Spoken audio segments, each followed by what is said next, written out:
Welcome back to Cultivate Talk. Today's episode tackles something we see almost every day: public apologies. From corporations responding to crises to individuals navigating backlash online, saying "I'm sorry" has become a highly visible and often highly scrutinized act. I'm joined by Dr. Josh Bentley, a scholar of strategic communication whose work focuses on crisis communication and, more specifically, the role of public apologies.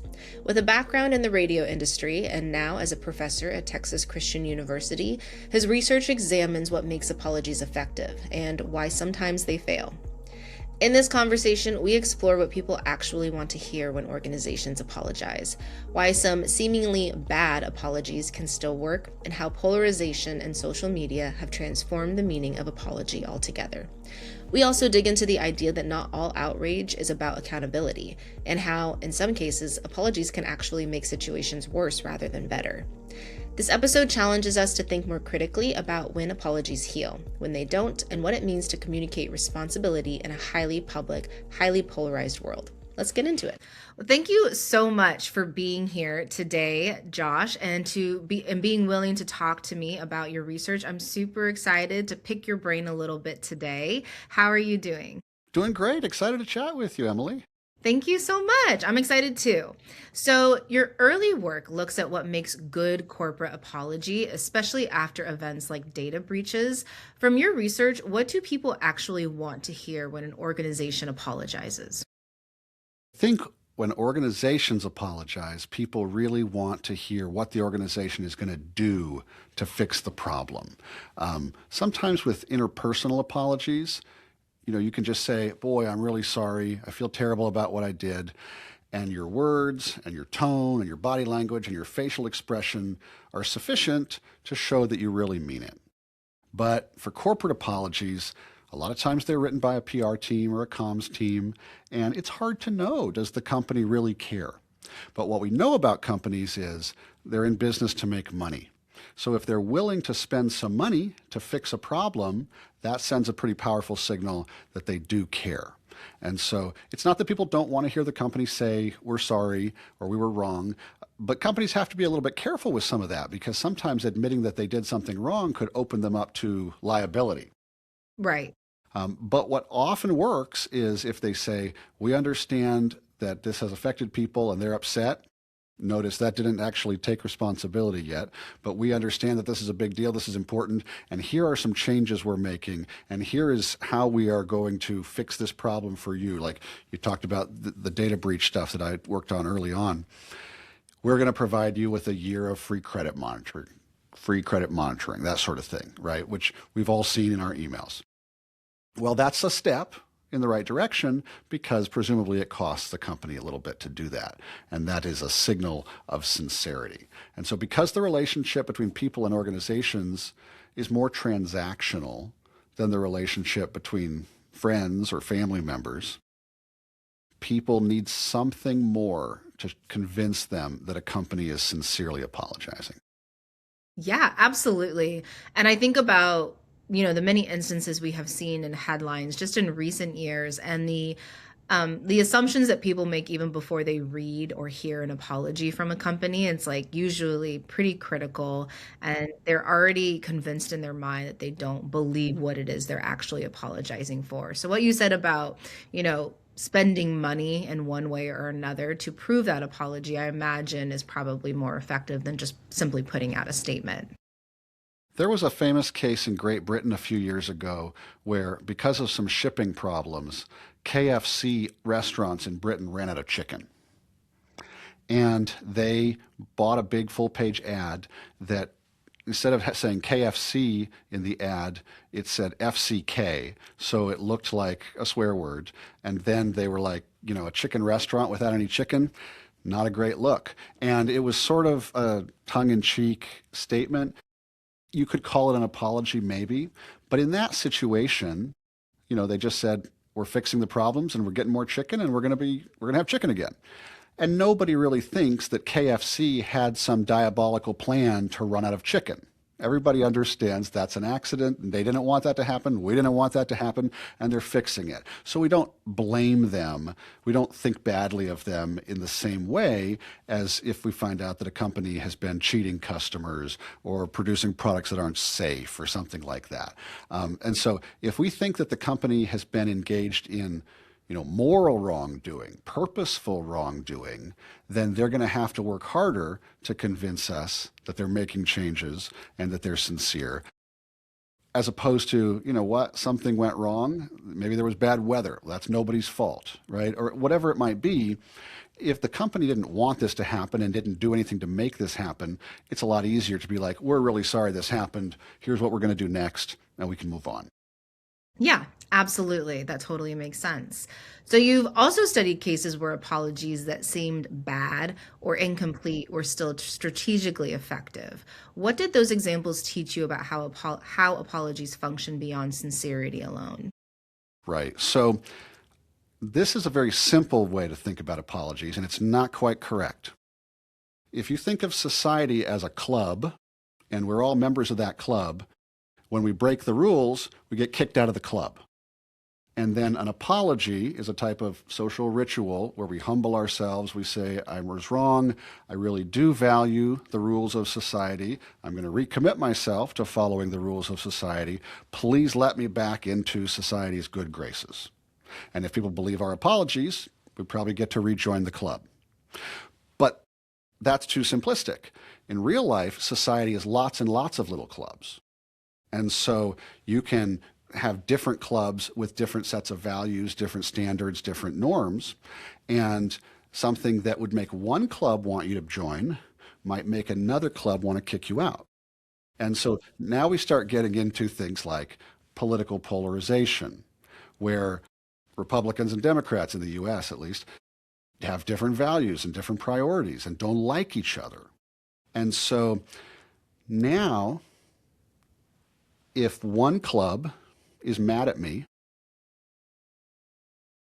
then saying sorry to them and appeasing them might get me back into that club, but it might alienate a different club.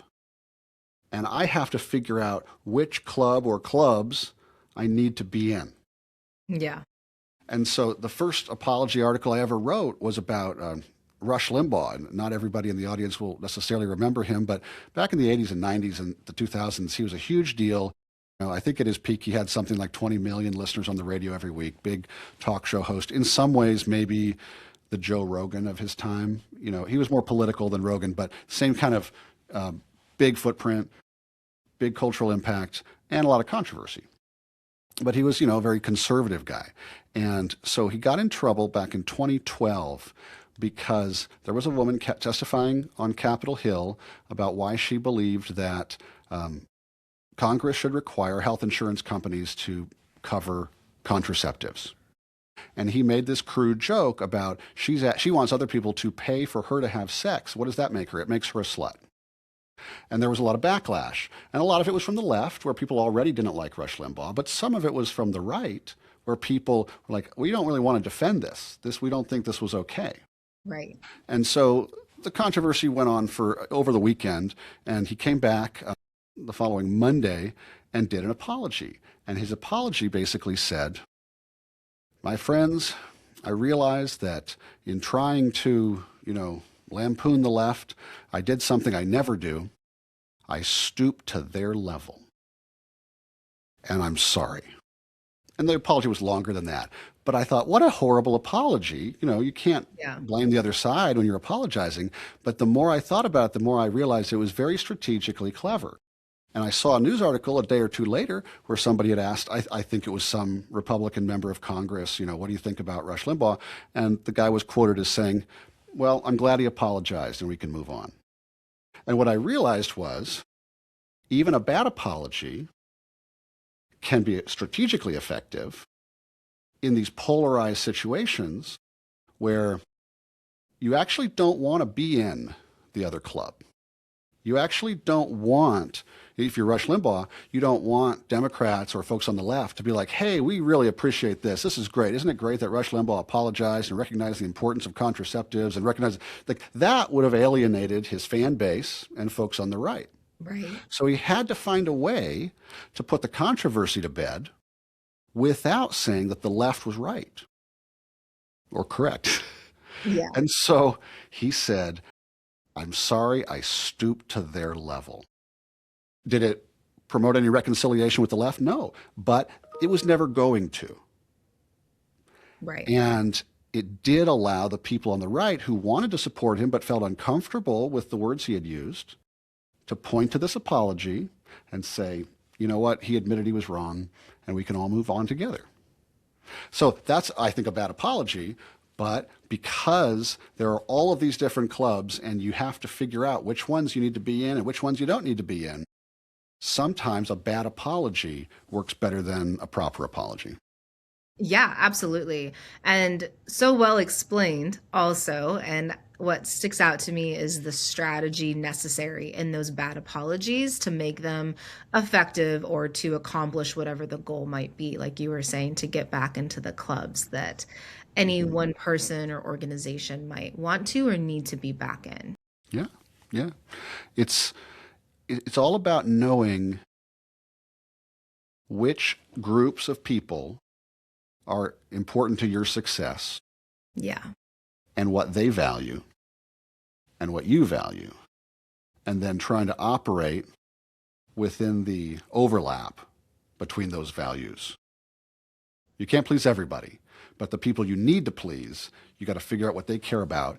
And I think you can't fake it for very long. If you live your whole life as a fake, trying to pretend like you care about causes or principles that you don't really care about, you get exposed eventually. So that's very risky.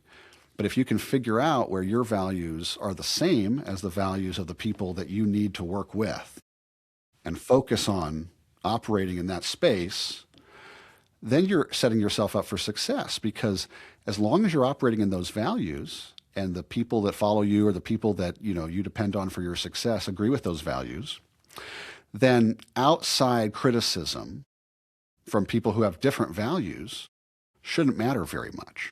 Yeah, You absolutely. can just say, look, we understand that you feel differently about this than we do, but this is what we believe. We stand on these values, and we don't apologize for our values.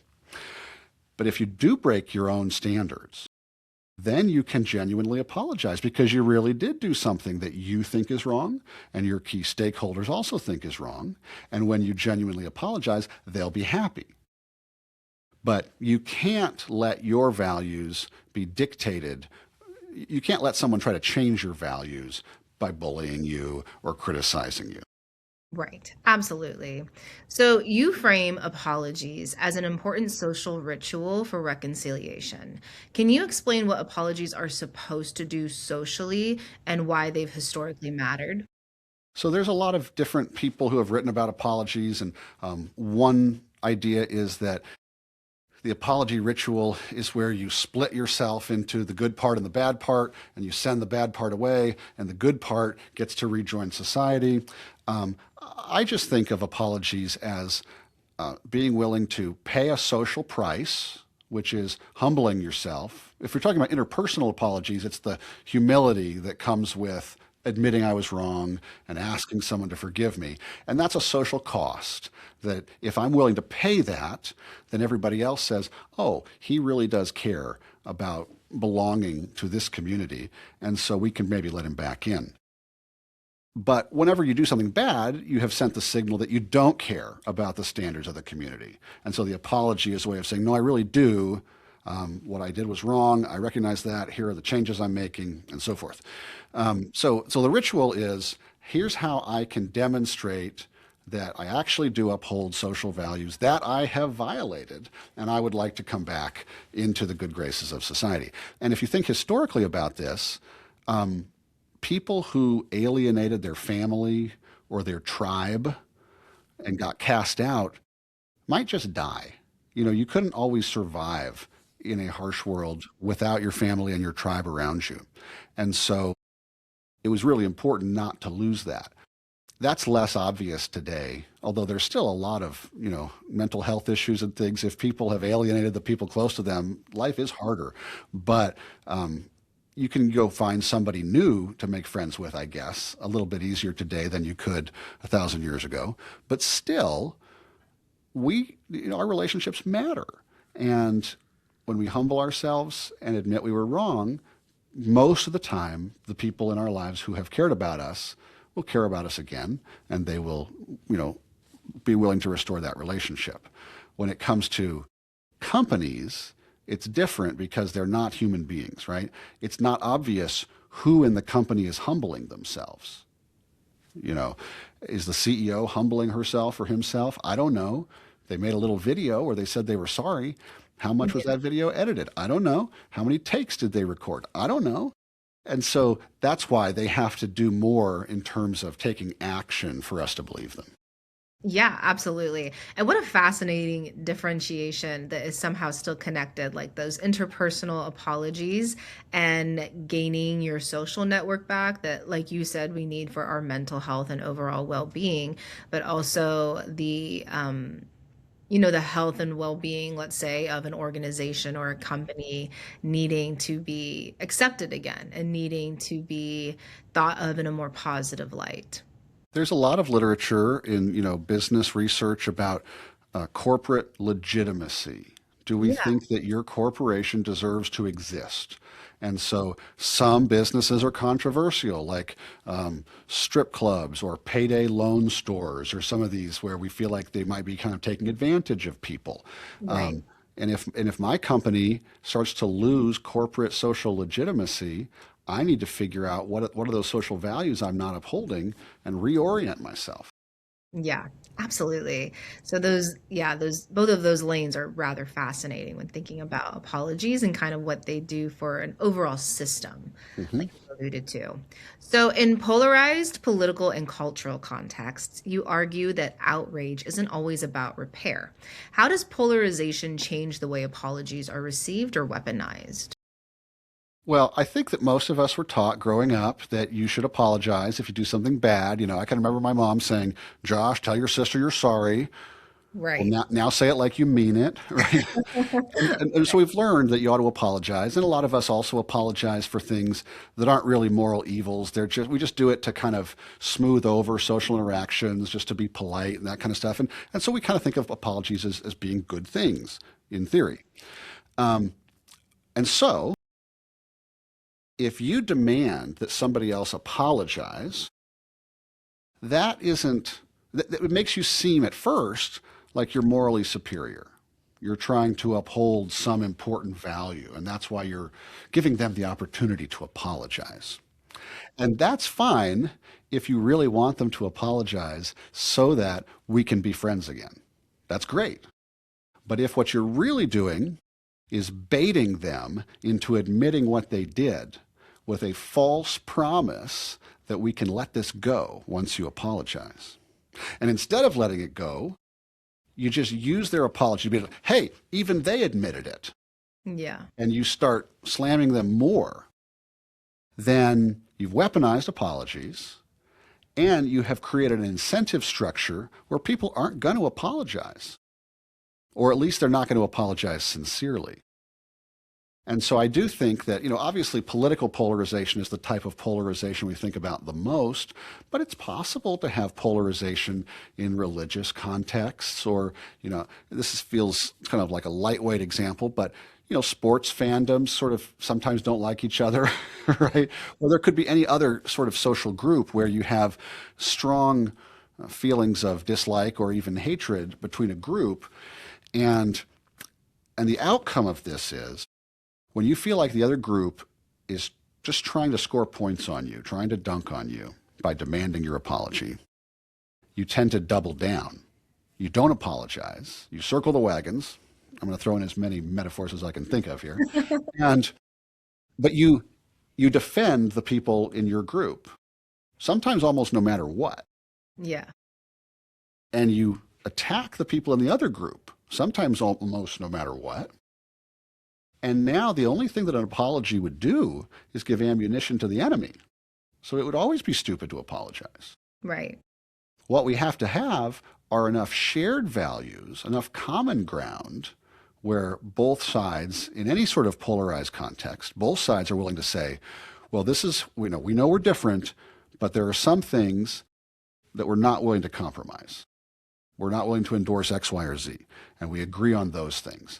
But if we don't have that, the more polarized we become, the less of that common ground we have, and therefore the less opportunity there is for apologies to promote reconciliation. Yeah, absolutely.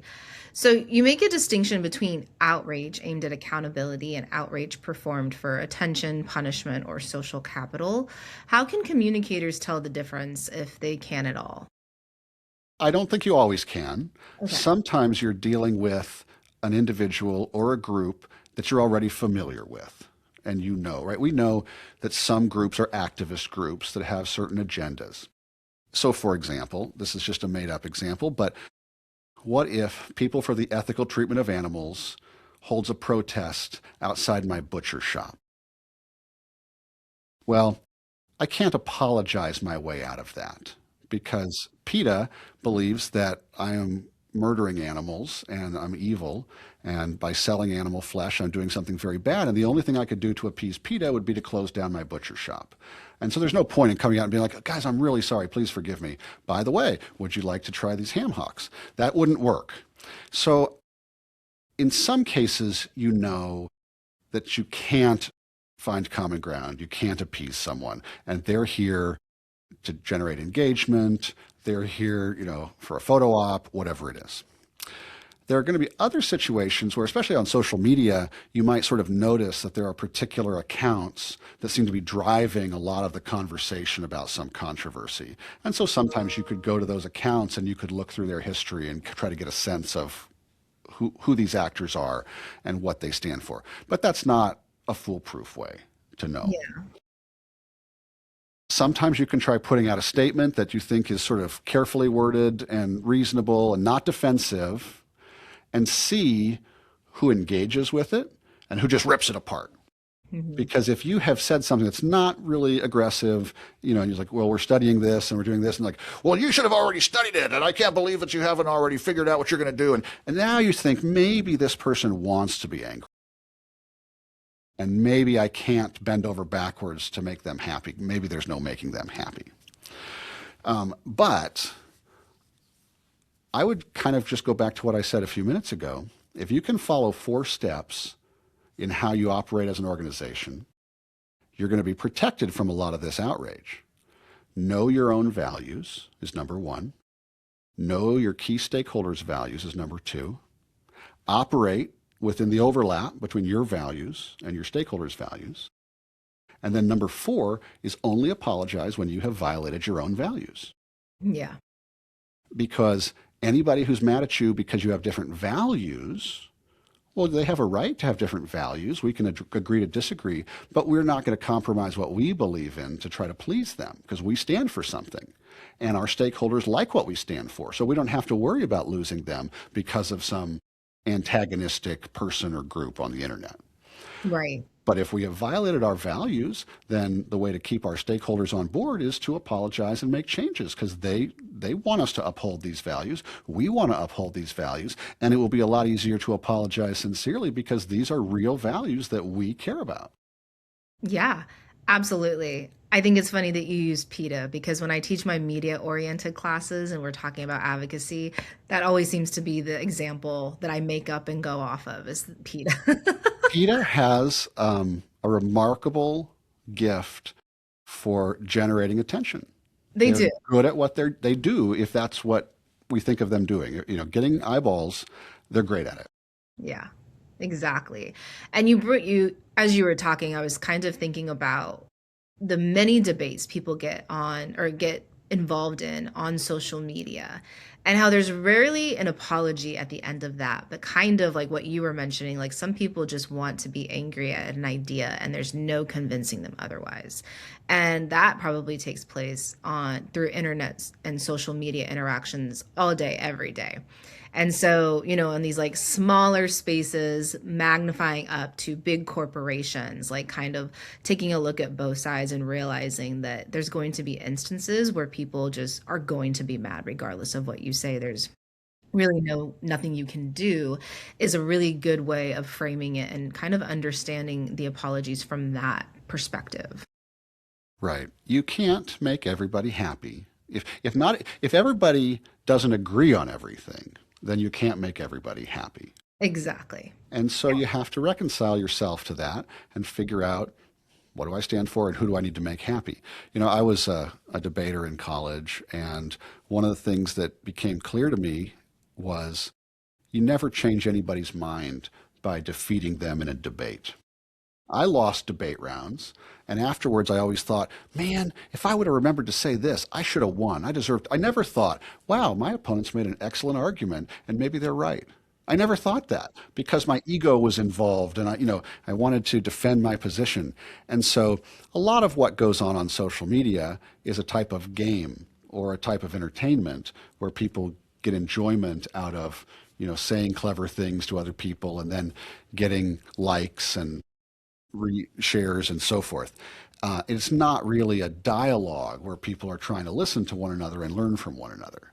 And so the more of our public discussion we do on social media, I'm afraid, the less true dialogue we will have in our society. And I think that is something that we don't want to lose. And that's a really good point because when you think about social media and like all of the anonymous accounts where there's no accountability and they can say what they want with little to no consequence, kind of just magnifies what you were just saying. That's not dialogue. That's not productive. It's not going to be necessarily efficient communication. And Right. so that public conversation is really important. I think so. And I think that if we have the culture where we talk to each other and listen to each other, that's also a culture that is conducive to apologizing when we're wrong for things. Yeah. Absolutely. So, your book discusses how apologies can actually backfire in cancel culture dynamics. When does apologizing make a situation worse rather than better? Well, there's a couple of ways. It depends on whose perspective we're taking. So, an apology can backfire strategically if you thought that the other person really wanted to reconcile with you and then discover that they were just baiting you into embarrassing yourself, and now they're going to use your apology to ritually humiliate you online or something like that. That's Right. one way. But it also backfires if you apologize and you're not really sorry, and people can tell. And usually people can tell if you're not really sorry. It's very hard to strategically apologize when you're not sorry and make it seem real. And so it's not uncommon for companies to get themselves in trouble and put out some sort of a defensive statement, and then they're still in trouble, and then put out some sort of apologetic statement, and then people don't like the apology, and now they're in more trouble. And sometimes it takes 3 or 4 attempts before they say, okay, we were really wrong, and here's how we're going to fix it, and we're really, really sorry. And eventually the story comes to a conclusion. But if you decide you violated your own values, think about what those values are and how you're going to make changes, and try to make your first apology a sincere and a complete apology so that people can believe you. But if you try to would you be satisfied with a partial apology? Would you be satisfied by saying, I feel bad and I'm making some excuses? Would you be satisfied with this? And that just communicates that nobody really wants to apologize. And if an Mhm. apology is not voluntary, it's valueless. Yeah, absolutely. Well said. Well explained. So, you suggest that we should limit apologies to situations where we are truly sorry. Good segue to what you were just saying. What risks do individuals or organizations face when they apologize too often or too quickly? Well, so there's some researchers who have used this term, the normative dilution effect. When things become the norm, when they become normalized, they get watered down. They're less valuable. And so the more we expect apologies, the less impactful those apologies are. Like, yeah, there's another apology. It must be a day that ends in Y. and the apology doesn't make much of an impression. So that's why I keep going back to this idea: only apologize if you really have done something wrong. I'm not trying to shame anybody who does the polite apology here and there for, like if I was late and you said, "Oh, I'm sorry. Did I give you enough time?" Like, you don't have anything you have to say sorry for, but Yeah. you're just smoothing things over and being polite. And I'm not criticizing that. Okay, it's fine to that little bit of, sort of social grease so that things rub Yeah. along smoothly is fine. But if it's a serious apology, it should be reserved for a situation where the one apologizing really thinks they did wrong. And if someone is attacking me for something that I believe is right, I don't necessarily have to engage with them. I don't think I have a moral duty to have like an online exchange with them. I could ignore them. That's kind of a strategic choice. Is it going to be better for me to engage or to disengage from this?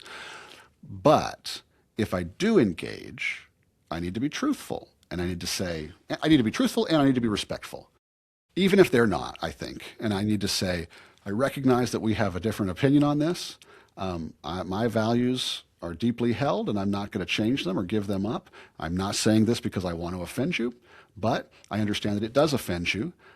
If you want to have a dialogue about this, we can, or we can recognize that we see this differently, and that's why I'm doing something you don't like. Yeah. I like what you said, especially like that social grease, like what you were saying. I feel like this comes up relatively often, especially from an interpersonal standpoint, but like how some people are just prone to over apologizing and apologizing for things out of their control or things they didn't even do wrong. And it's not necessarily the healthiest habit, but it kind of reminds me of what you were saying about if you apologize so much, like it becomes watered down. So when you have to sincerely apologize for something, like where's the merit in that? And so I think that's a really, like from an interpersonal standpoint, a really interesting distinction and kind of a way to view apologies. I don't think there's anything wrong with, if I bump somebody walking down the hall, I should say, I'm sorry. Oh, excuse me, I'm very sorry. And they'll probably recognize that it was an accident. And unless I've really hurt them or unless I made them spill their drink or something, they'll probably just forgive me and we'll move on. And hopefully I'll be more careful. But if I bump three people in the hall, I should say sorry to all three of them, right? Like I'm not trying to say don't apologize a lot. If I do bad things a lot, I need to apologize a lot. I should try not to do a lot of bad things. But if I am apologizing because somebody else wants me to, and I Yeah. don't mean it, that is sapping all of the energy out of the apology. And as a society, I feel like we've been kind of moving in that direction. I don't know if you might remember this, but 6 or 7 years ago now, Skittles ran a big ad campaign where they apologized because they had changed the flavor of green Skittles. Green Skittles were always lime. And then, like in 2013, they changed the flavor to green apple. And there were some people who didn't like that. And people posted online, these new Skittles taste like vomit and all these sorts of things. And Yeah. so, after about, I don't know, 10 or 11 years, they realized that their sales were down and they needed to revitalize the brand. So, they changed green Skittles back to lime. And they launched this campaign to apologize to everyone who was unhappy with the green apple Skittles. And they had a fake news conference where they hired an actor to read all these angry tweets and say, we are sorry. And then they got a digital billboard in Times Square and they put up all these apology messages to different social media users. And they had a thing where you could, I don't know, QR code or something where you could get free apology Skittles. And they got a lot of attention and the campaign won some awards. And I think it's clever. But I think the only reason it works is because we all kind of have this sense that public apologies have become a joke. Right. And I don't love that because I think apologies, when they are properly valued, play this important social function of promoting reconciliation without violence. This is Yeah. a way for us to restore relationships and not have to keep fighting. So I really don't want us to lose the social function that apologies play, but I think the success of a campaign like that suggests that a lot of people have apology fatigue. Yeah. Yeah, that's a really good point and a very clever campaign. But thinking like on the flip side, standing up for oneself, especially publicly, can feel risky. So, what does ethical self defense look like in communication, and how can it be done without escalating conflict? Well, my ethical approach, I think, is pretty simple. I mostly think that people have a moral responsibility to be truthful. And so if I am operating consistently with my own values, then it's ethical for me to defend myself and say, here's what I believe, here's why I've done what I did. And I think that's perfectly ethical. If I have violated my own values, then my approach would be to say I ought to apologize. Say what I did was not consistent with my values, and I regret it, and I'm going to make the following changes, and I'm sorry for it. And some people might use that to criticize me. Hmm. But ethically, that's a price for me to pay since I have violated my own values. If I'm defending myself, I just think it needs to be honest. I don't think you have to share every secret thing that you think or feel, but I think that what you do choose to put out there should be the truth. And I don't think that's always going to be the most strategic choice, right? Just like my example earlier about the Rush Limbaugh apology, I think that was a very strategic choice. I don't know if it was instinctive or if he thought about it a lot. I don't know, but it ended up being a very strategic choice, I think. And sometimes being truthful backfires. Like sometimes people use it to take advantage of us. But if we're talking about what the ethical thing to do is, I just think, I'm a keep it simple kind of person. Yeah, If I'm telling the truth, I don't have to keep my story straight. right. And in the long run, I think our culture, I think that social media has so much inauthenticity in it, so much fakeness that people crave authenticity. Yeah. And if you think about several months ago when American Eagle did the Sydney Sweeney jeans campaign, Yeah. right? Sydney Sweeney has good jeans. And there were people that jumped on that and was like, that sounds like white supremacist rhetoric. That sounds like Nazi rhetoric. And I think they really believed that they were going to shame American Eagle and get an apology and that they were going to score a point, Mhm. in the social media game, because that has worked a lot over the last several years. And American Eagle just put out a statement that said, this campaign is about jeans. It's about everybody who's looking good in, whatever jeans and whoever they are and blah, blah, blah. And now there may be people who don't want to buy American Eagle after that campaign. Um, but in terms of controlling the narrative, American Eagle controlled that narrative because Yeah. they refused to bow to these demands. And I think because a lot of Americans felt like whether that campaign was, I think most Americans were like, that's a dad joke. That's a pun. My dad makes jokes like that. Right. And they didn't really think that American Eagle was secretly promoting Nazism. And so because there wasn't this groundswell of public opposition to American Eagle, the really harsh critics kind of, their attacks kind of fizzled out. They Hmm. couldn't rally a lot of support behind it. And so American Eagle, got some free media coverage, which I suspect they were hoping to get. Yeah. And they demonstrated that you don't necessarily have to apologize if somebody is attacking you unreasonably. You Yeah. can stand your ground. Yeah, absolutely. So that's a good segue to my next question, which is about social media. So, social media has fundamentally changed how apologies circulate and are judged, as we have talked about a few times in this talk. How has the platform logic of visibility, being able to go viral, and permanence reshaped the meaning of sorry? Well, if we think about the way companies used to apologize, if I bought something from a company and I was unhappy, I could write them a letter and I could send it through the mail and they could maybe read my letter and they could maybe send me a letter in return that might say, Dr. Bentley, we're very sorry for blah, blah, blah, and here's a free coupon for some more of this product that you didn't like or whatever. And I can tell my friends and family about that if I want to. And that's all. But I'm not going to be able to tell strangers halfway across the country or on the other side of the world about this. And so they get more time. In the olden days, companies have more time to choose how they're going to respond. Social media creates tremendous pressure to respond fast, and sometimes that leads to mistakes. And then in the old days, companies can focus more on just satisfying one customer at a time instead of trying to please everybody. And now that public apologies, now that almost every apology is a public apology, and there are no private apologies, at least from companies and from famous people, all of those apologies get picked apart and criticized, and there's always somebody on social media who's going to be like, that wasn't a good apology. Yeah. And so now there was the first story, which was the bad thing, and then the second story was evaluating the apology. Was the apology good enough?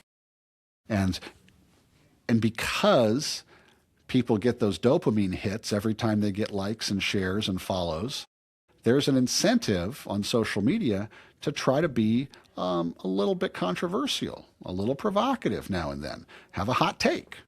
And so there's not incentive. There's nothing that goes viral. There's nothing about careful, thoughtful discourse that goes viral.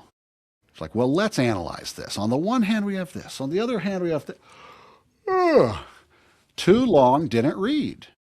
And so everybody's trying to be, snarky and pithy, and it just leads to shallow debate and shallow discussion, and people's motives are often insincere. And so I think companies and famous people need to remember a couple of things. One, social media is not real life.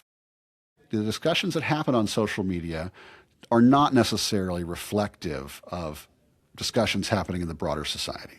Yeah. Particular type of person who spends a lot of time online, and they may or may not be the people you need to reach. But if they're not, don't lose sleep over it. But then social media also makes things seem like a bigger deal than they really are. Because 50 years ago, if I was outraged by something, I might not know anybody else who was outraged by the same thing. Right. And now, if there's 50 other people on planet Earth who are outraged, I can find them on social media, and we can form a group that makes us all feel powerful and go out and be outraged. Right. And sometimes outrage is important, and sometimes there are issues of justice and issues that we need to be active about. And I'm not saying that nobody should ever be outraged. Sometimes you have to be. I'm just saying social media doesn't check you. People criticize you, but it doesn't say, you know what, I'm sorry, nobody's interested. Somebody out there is interested, and you can find them. And now you can create your own little silo where you talk to each other and convince yourselves that you're really, really right, and this really, really matters. And you get all mad, and then you can share that with the rest of the world. And so there are some dysfunctional things about social media that make it harder to give and receive apologies properly. Yeah, absolutely. And so relevant in our current new media age and how people, find things to be outraged about and find people who are also outraged about them. And it has definitely sped the process up and has magnified it in comparison to prior to the new media age. Yeah, So my final question for you, if there's one takeaway you want listeners to remember from your work declaring public apologies in the age of social media, what should it be about when apologies heal and when they don't? Apologies heal when they communicate sincerely shared values. And if they seem insincere, if they seem cynical, if they seem opportunistic, if they seem performative, they don't heal. Yeah. And that's really simple. But there's all these pressures on us to apologize insincerely, or there's all these incentives for us to act outraged online. And we have to it takes mental discipline, I think, to reject that. But apologies promote healing when they come from the heart, when they come from one's true beliefs and one's true values.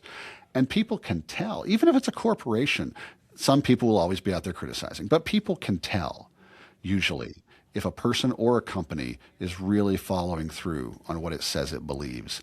And in the long run, that's almost always a strategy for success. Yeah, absolutely. Well, thank you so much, Dr. Bentley, for taking time out of your day to talk about your fascinating work. I really enjoyed this and I really appreciate you sharing your expertise. Do you mind sharing a little bit about where people might be able to find you if they want to ask you questions about your work or find your actual work and pick your brain a bit? Well, I am on X at jbentley_TCU. I teach at TCU, Texas Christian University, and I'm on LinkedIn. If you search for Josh Bentley, you should find me there. Happy to engage with people who are interested in this. And Emily, I really appreciate the chance to share some of this research with you and your audience. Thank you so much. I really appreciate it. That's our conversation with Dr. Josh Bentley. What stands out in this discussion is the reminder that apologies aren't just about words. They're about timing, context, intention, and the audiences receiving them. In a media environment shaped by visibility and polarization, even well-intended apologies can be misunderstood, dismissed, or even used as further fuel for conflict. This episode invites us to be more thoughtful about when we apologize, why we apologize, and how we respond to others when they do. Because ultimately, communication isn't just about reacting, it's about understanding the dynamics at play. As always, thank you for listening to Cultivate Talk. If this episode made you think, be sure to follow the show and share it with someone who might find it valuable. Until then, keep cultivating conversations that matter.